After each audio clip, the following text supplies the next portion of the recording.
Assalamualaikum Udin, Sabila, sama Rajib. Ya, ini aku bikinin video buat kalian supaya kalian bisa ngerti tentang getaran harmonis. Jadi minggu lalu itu aku sama Adi udah belajar tentang getaran harmonis. Nah, yang kemarin dipelajari itu ada tentang gaya pemulih, periode, dan frekuensi, tapi baru di bandul sederhana. Pertama, getaran harmonik itu kan kalian udah buat PPT-nya. Berarti kan kalian udah tahu getaran harmonik itu apa. Getaran harmonik itu adalah suatu gerakan bolak-balik yang melewati titik kesetimbangan. Bisa terjadi di mana aja. Banyak banget yang di kehidupan yang melakukan getaran harmonik. Nah, di kasus ini yang kalian pelajari ada dua kasus, yaitu getaran harmonik pada bandul sederhana dan getaran harmonik pada pegas. Pertama yang bandul sederhana dulu.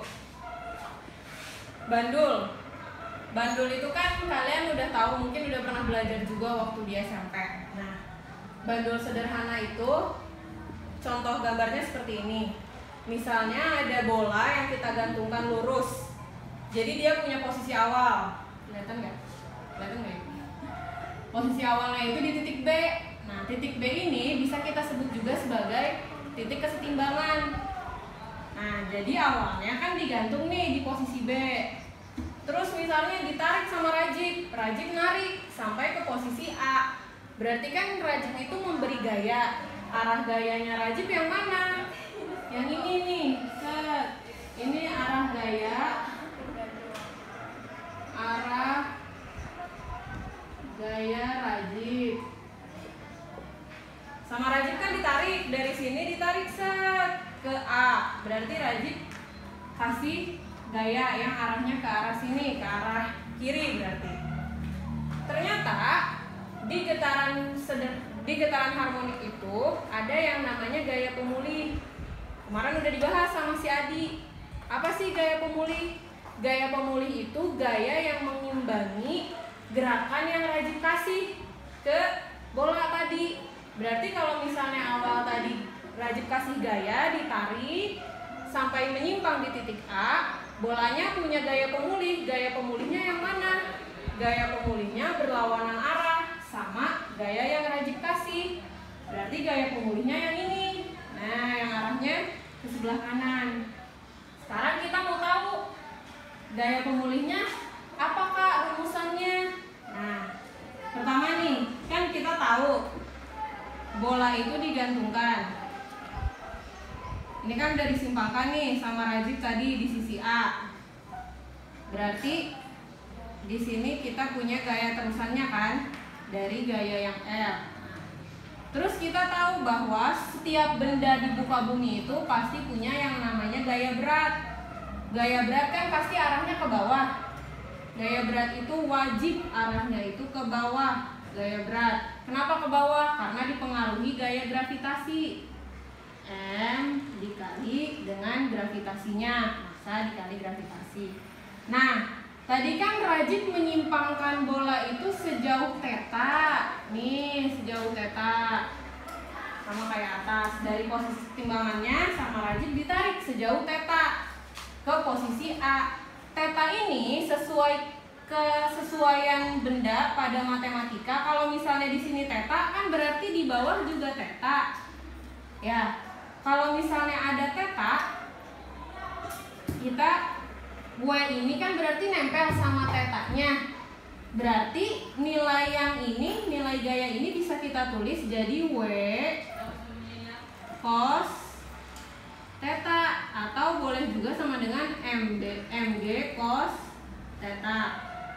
Sekarang kalau W ini kan bukan gaya pemulih yang MG cos theta ini. Yang MG cos theta ini adalah gaya lawan atau gaya yang mengimbangi gaya tali. Nih, L. Berarti kalau nanti ada soal terus ditanyanya gaya tali, boleh juga Rajib tulisnya L sama dengan min MG cos theta. Kalau ditanya F pada tali, salah berarti ini ya, F pada tali. Tapi ini jarang ditanya. Yang biasa ditanya itu gaya pemulih. Gaya pemulih nih, aku tulis di sini gaya pemulih. Tadi gaya pemulihnya yang mana? Gaya pemulihnya yang ini kan, lawan dari gaya yang Rajib kasih ke bola. Gaya pemulih yang ini. Berarti bisa kita gambar lagi gaya pemulihnya yang ini. Ini gaya pemulih yang tebal nih. Harus diingat sama Rajib, Udin, sama Sabila, yang namanya gaya pemulih pada bandul itu selalu tegak lurus. Tegak lurus sama talinya. Nah, ya kan gaya ini tegak lurus sama talinya. Terus berapa Kak gaya pemulihnya yang mana? Balik lagi, tadi kan di sini ada W, di sini ada theta. Di trigonometri matematika, kalau misalnya di sini W cos theta, berarti yang ini apa? Yang ini kan jadi W sin theta. Kenapa jadi sin theta? Ini pakai rumus trigonometri kesesuaian pada segitiga. Nah, ditanyanya di matematika itu udah. Pokoknya gaya pemulihnya itu kalau di sini W cos theta, di sini jadi W sin theta. Kalau kenapa, kalian silahkan turunkan secara matematika. Berarti boleh juga ditulis jadi MG cos theta. Tapi sekarang kita punya rumusan untuk gaya pemulih itu adalah F sama dengan MG cos theta. Tuh, ini pada bandul. Selanjutnya, matiin dulu ya. Gaya pemulihnya kita udah dapat. Sekarang kita cari periode sama frekuensinya. Nah, kemarin udah dibahas sama Adi juga, dan kalian juga harusnya udah pernah tahu waktu SMP apa itu periode dan apa itu frekuensi. Periode itu menunjukkan, misal tadi kan bandulnya bergerak nih, ditarik sama Rajib ke sana, terus dia jadi gerak bolak-balik dari A, dari B kan ditarik ke A, berarti geraknya A ke B, ke C, ke B, ke A. Itu namanya satu getaran. Nah, periode itu adalah butuh waktu berapa detik sih setiap bandul itu bergerak satu getaran. Itu yang namanya periode. Gimana dicarinya? Kalau secara umum periode itu T, waktu yang dibutuhkan saat bandul itu bergerak sampai dia berhenti, dibagi dengan berapa banyak bandul itu bergerak, jadi berapa getaran. Itu periode. Kalau frekuensi itu dibalik, dalam 1 detik dia bergerak berapa banyak getaran, itu yang namanya frekuensi. Jadi kebalikannya, frekuensi itu N dibagi T. Kita tulis 1 per F, 1 per T. Nah, ini dihapus.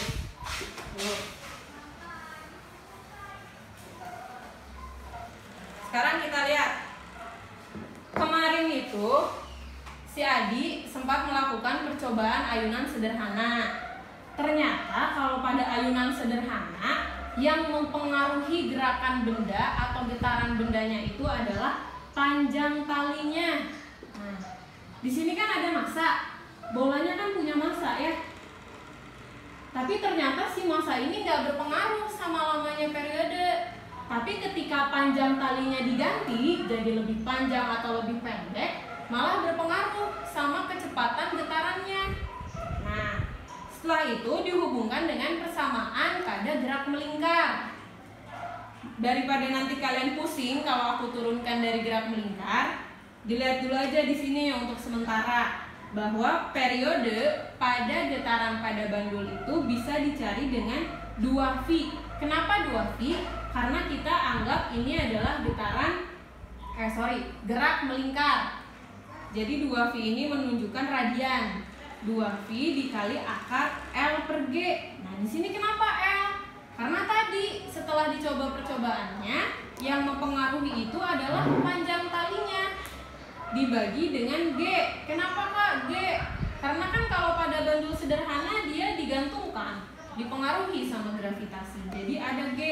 Ingat-ingat, periode pada bandul sederhana itu sama dengan T 2V akar L per G. Terus satuannya apa? Satuannya itu second. Sekarang kalau frekuensinya berarti berapa? Frekuensinya itu tinggal F sama dengan 1 per T. Nah, kalian masukin aja rumusan yang ini. Berarti bisa dicari frekuensinya 1/2pi akar L per G. Atau boleh juga kalian tulis 1/2pi akar G per L. Terus ini satuannya apa kalau frekuensi? Satuannya Hertz. Nah, sekarang satu lagi, getaran harmonik pada pegas. Kita lihat. Ini kan ada pegas.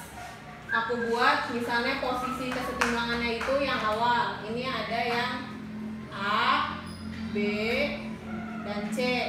Nah, pegas itu kan pakai per ya, mungkin sebutannya. Biasanya ada di motor, ada di mana-mana lah pokoknya. Terus misal contoh, awalnya pegasnya diam. Diam itu posisinya di sini nih. Posisi kesetimbangannya dia diam. Sama Udin ditarik. Udin narik pegas itu sejauh X. Berarti ini apa? Ini adalah jarak Udin menarik pegas, satuannya meter. Nah, Udin menarik pegasnya sejauh X sampai dia ada di sini. Terus sama Udin dilepaskan si pegasnya itu. Jadi dia gerak bolak-balik. Gerak bolak-balik sampai misal ke atas ini. Terus nanti dia turun lagi, lewatin lagi titik setimbangnya. Dia gerak bolak-baliknya berarti posisi dari A ke B ke C ke B ke A ke B ke C gitu. Mirip sama bandul sederhana, cuman kalau contoh di sini dia gerakannya berarti naik turun. Nah, gaya pemulih pada pegas itu kayak gimana? Sama kayak bandul sederhana. Pokoknya teman-teman harus ingat, yang namanya gaya pemulih itu adalah gaya yang mengimbangi gaya yang diberikan pada bendanya. Nah, tadi kan Udin narik ke bawah. Udin narik pegasnya ke bawah kan? Berarti gaya yang diberikan oleh Udin itu min F. Nah, Udin kan narik ke bawah, min F. Nah, gaya pemulihnya yang mana, Kak? Gaya pemulihnya yang ini, yang plus F. Kenapa? Karena kan Udin nariknya ke bawah. Berarti di posisi B ini gaya pemulihnya jadi plus F, jadi ke atas. Nah, terus ketika dia ada di atas, ada di posisi yang C ini, gaya pemulihnya jadi mana? Jadi yang mana? Gaya pemulihnya jadi yang min F. Kenapa? Karena kan gerakan hasil Udin kasih gaya tadi ke atas nih dia bergeraknya. Berarti kebalikannya itu yang min F. Terus rumusan untuk gaya pemulih kalau pada pegas itu apa? Ingat-ingat. Kalau pegas itu kan elastis ya, jadi dia bisa bergerak diregangkan, dirapatkan, diregangkan. Nah, pegas itu punya yang namanya tetapan pegas atau ukuran elastisitas pegasnya. Contohnya shock breakernya motor si Alfian. Alfian kan naik motor. Dia kan kalau misalnya motor itu punya yang namanya shock breaker. Kalau semakin shock breakernya itu semakin elastis, misalnya contohnya motor cross, motor-motornya Alfian tuh yang buat di apa itu namanya, main ke gunung. Nah, itu kan shock breakernya itu dia lebih elastis, itu biasanya lebih mahal. Nah, setiap itu tuh jadi macam-macam shock breaker itu punya tetapan pegasnya yang beda-beda. Tetapan pegas itu disesuaikan dengan jenis pegasnya. Jadi ingat-ingat bahwa pegas itu punya yang namanya K. K ini apa? K ini tetapan pegas. Berarti gaya pemulihnya apa? Gaya pemulihnya gampang, cuman F sama dengan delta X dikali K. Delta X ini apa? Delta X itu tadi jarak yang ditarik, simpangan yang dikasih oleh Udin. Itu namanya delta X dikali dengan K. K itu apa? K itu tetapan pegasnya. Nih, tapi biasanya kalau di buku-buku ditulisnya gini, F sama dengan K delta X. Terus ada minus di depannya, K delta X. Di depannya dikasih minus. Kenapa dikasih minus? Karena dia adalah K kebalikannya dari gaya yang diberikan Udin. Oke, terus periodenya mirip-mirip sama ayunan pada bandul. Gerakan ini juga dia dipengaruhi atau mengacu pada gerak melingkar. Jadi kita di sini ada lagi 2V atau radiannya. T-nya itu periodenya jadi 2V akar M per K. Kenapa nggak L per G? Karena kalau di pegas ini yang mempengaruhinya tadi K-nya, tetapan pegasnya, dan beratnya. Kalian coba deh, kalau misalnya menggantungkan sesuatu pakai pegas, beratnya diganti-ganti, kan pasti pegasnya ada yang langsung regang. Kalau misalnya lebih berat, kalau misalnya nggak terlalu berat, dia nggak akan lebih regang kayak gitu. Berarti kalau pada bekas ini ternyata massa bendanya sangat mempengaruhi gerakan pegasnya. Terus frekuensinya berapa Kak? Sama lagi kayak tadi, bisa dicari F-nya 1 per T. Berarti F-nya sama dengan 1 per 2V akar M per K. Boleh kalian tulis jadi 1 per 2V akar K per M. Ini frekuensinya, ini periodenya, ini gaya pemulihnya pada pegas. Terakhir, jangan lupa di pegas ini kan ada yang namanya tetapan pegas. Pegas itu dirangkainya macam-macam. Ada yang dirangkai seri, ada yang dirangkai paralel, mirip kayak listrik waktu SMP. Ternyata kalau di pegas, ketika dia dirangkai seri, tetapan pegasnya itu jadi 1 per. Jadi pegas kalau dirangkai seri, kalian mau cari nih dari 2 pegas ini tetapan pegasnya berapa? Kalian cari jadi 1 per KS sama dengan 1 per K1 ditambah 1 per K2. Kalau misalnya disusunnya banyak, ada pegas 3, 4, 5, 6, tinggal ditambah-tambahin aja terus. Tapi 1 per K. Terus di akhirnya jangan lupa nanti dibalik, karena kan ini 1 per KS. Berarti kalau KS-nya nanti hasilnya kalian balik dulu. Terus kalau paralel itu jadi disusunnya berurutan. Atasnya, bawahnya, misal nanti ada lagi bawahnya lagi. Kalau paralel tinggal ditambahin aja. Jadi KP-nya itu tinggal K1 ditambah K2 ditambah terus, tergantung berapa banyak pegas yang disusunnya. Nah, sekarang kita coba ngerjain contoh soal atau aplikasi rumusan yang udah kita tahu ke dalam soalnya. Ini misal dibaca sama Sabila. Sebuah benda memiliki massa 500 gram. Berarti langsung aja ditulis. Diketahui massa bendanya itu 500 gram.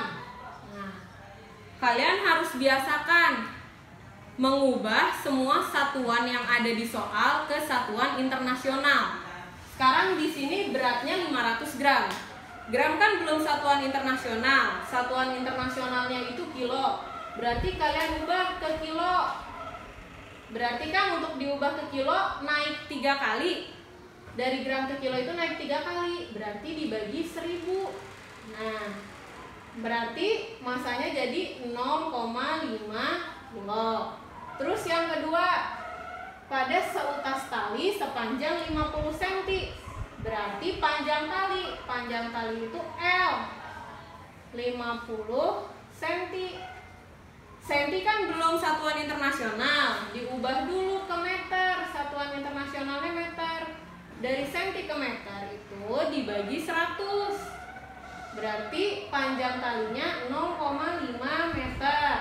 Apalagi yang diketahui, disimpangkan sejauh 30 derajat. Berarti tetanya, kalau tadi contohnya Rajib yang narik, berarti Rajib itu menarik bolanya sejauh 30 derajat. Terus jika gravitasinya 10, berarti G-nya 10 meter per second kuadrat. Deh, kita udah tahu nih yang diketahuinya. Terus ditanyakannya apa aja? Gaya pemulih, berarti gampang.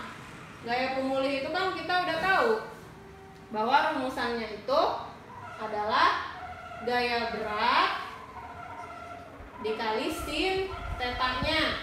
Nah, gaya berat itu kan massa dikali gravitasi dikali sin teta. Berarti gaya pemulihnya tinggal masukin sama kalian 0,5 dikali gravitasinya 10 sin 30 derajat. Berarti berapa? 5 dikali sin 30 itu? Ayo, tau nggak? Sin 30 itu setengah. Berarti gaya pemulihnya 2,5 Newton. Rumusan ini trigonometri sin dan cos untuk sudut-sudut istimewa itu sangat penting di konsep getaran harmonik, karena hampir semua soalnya pasti akan menunjukkan sudut-sudut istimewa. Berarti ada 0, 30, 45, 60 sama 90. Ini kalian kalau bisa jangan sampai lupa. Nih, berapa sih sin 0? Sin 0 itu 0, cos 0 1. Kalau 30 setengah. Ini berarti setengah akar 3. Ini setengah akar 2. Ini juga setengah akar 2. Sin 60 itu setengah akar 3. Ini kebalikannya setengah. Ini 1. Ini 0. Nah, ini kalian jangan lupa. Terus yang B, ditanya periode. Periode itu kan kita udah tahu tadi 2V akar L akar apa tadi teh? L dibagi G kan? L dibagi G berarti periodenya V-nya berapa? V-nya boleh nggak usah kalian jabarin. V itu kan bisa 22/7 atau 3,14. Cuma dalam fisika V nggak usah kalian ubah. Jadi Pi tetap Pi. Kalian tulis aja jadi 2 Pi akar L-nya 0,5, G-nya 10. Sekarang biar akarnya hilang gimana? Biar akarnya hilang berarti dikuadratkan. Tapi kalau dikuadratkan ribet. Jadi nggak usah. Karena yang ditanyanya T ya. Ditanyanya kan periode. Jadi langsung aja. Ini kalian cari pakai kalkulator juga boleh. Hasilnya berapa second. Terus yang C ditanya frekuensi. Frekuensi itu kan langsung aja kalian carinya dari F sama dengan 1/T. Berarti hasil dari periode yang kalian dapat di sini kalian masukin ke sini, terus dibagi 1 dibagi periode yang tadi kalian dapat. Hasilnya nanti akan hertz. Kalau yang nomor 2 ini pada pegas. Sekarang kita lihat dulu. Sebuah pegas diberi beban 1,8 kilo sehingga pegas bertambah panjang 2 cm. Jika beban digetarkan, berapakah periode dan frekuensinya? Nah, berarti dia begini aja kan. Ini pegasnya awalnya gini. Setimbang di sini. Terus katanya ditarik sama si Udin. Ditarik sama Udin sampai dia jadi pindah ke sini. Nah, pindah ke sini, X-nya itu 2 cm. Terus masanya katanya 1,8 kilo. Nah, diketahui seperti ini. Terus jawab di sini. Ditanya apa aja? Ditanya periode. Periodenya beda sama bandul. Kalau dipegas berarti periodenya 2V akar K per M. Sekarang lihat dulu. K-nya diketahui atau enggak? Enggak ya. Yang diketahui cuman beban W-nya diketahui sama delta X-nya. Delta X-nya 2 cm. Terus berarti berapa Kak? Ininya apa namanya? Berarti kita harus cari dulu K-nya untuk bisa cari periode. Cari K-nya bisa dari mana? Cari K-nya bisa kalian cari pakai gaya pemulih tadi. Gaya pemulih itu kan min K dikali delta X. Nah ini. Sekarang kita lihat lagi. F-nya diketahui nggak di soal? F-nya kan nggak diketahui. Soal nggak bilang gaya yang diberikannya apa. Tapi soal bilang kalau sebuah pegas diberi beban 1,8 kilo. Berarti sebuah pegas dikasih beban, ini bukan W, sorry.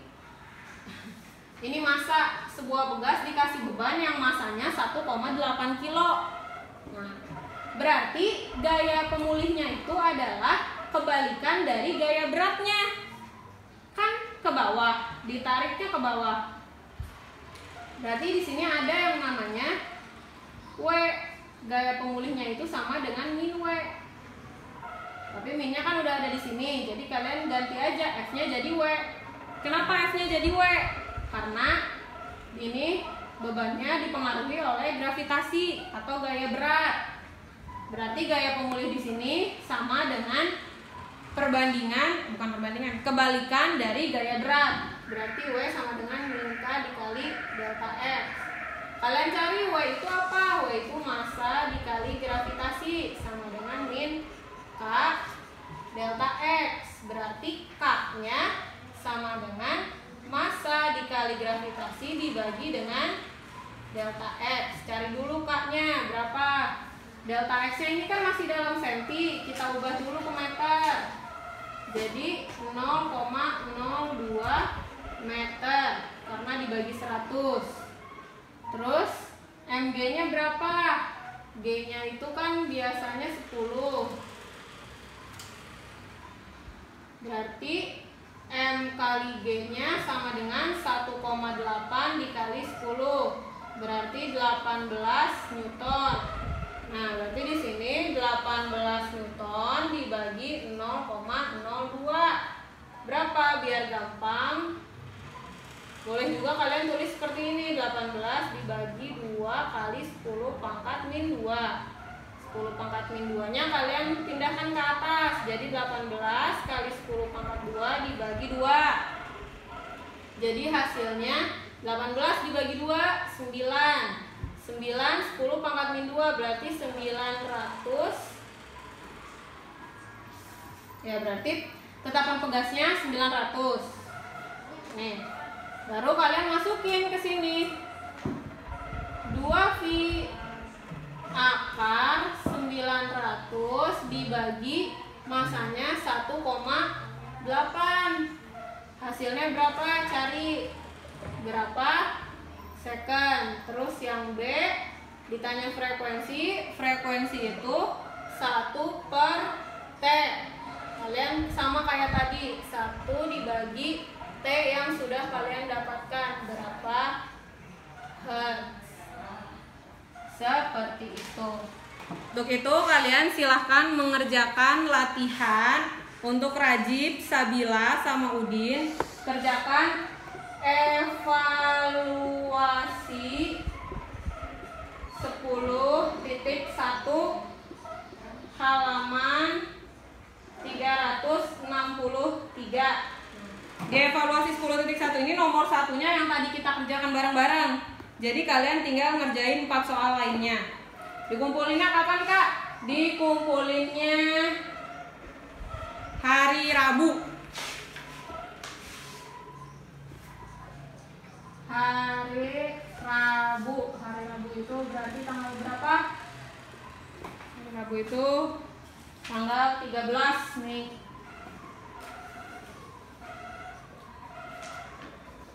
2020. Kerjain sendiri, cobain kerjain sendiri. Kalau nggak bisa, boleh tanya aku. Oke? Terima kasih. Dadah. BTW guys, lihat.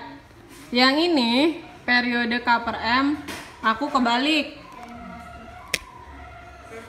Harusnya dia M/K.